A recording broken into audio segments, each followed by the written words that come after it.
Hello， 大家好，我是 Lisa。我今天要去退瓶子。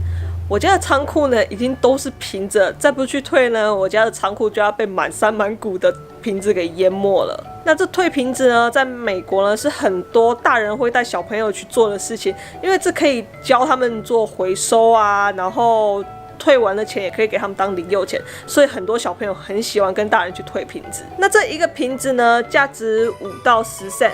很多瓶子上面呢都会有标价钱，目的呢就是为了让你可以自己拿去退，所以你买的时候你可以仔细看账单，很多都会给你加上瓶子费，为了就是让你可以自己拿去退。那我们家现在有超级多瓶子了，大家就跟我去看看我们今天到底能退多少钱吧 ，Let's go！ 娃娃 TV。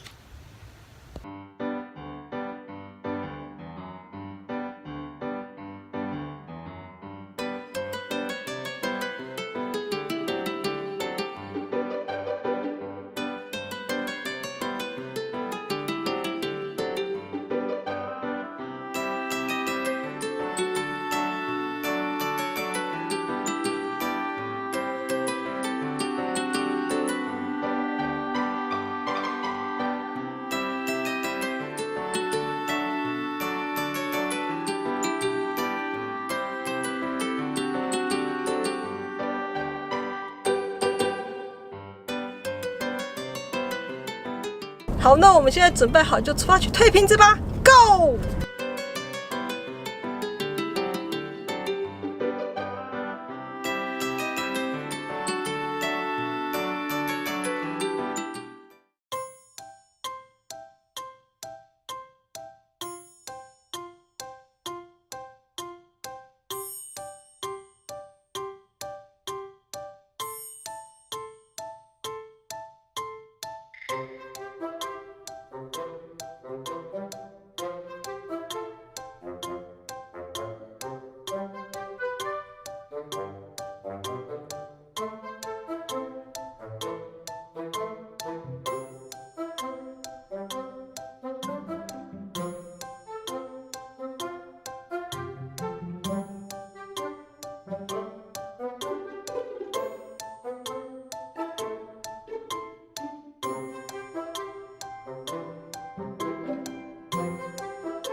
好了，结束了。那我们最后总共退了多少钱呢？33.43。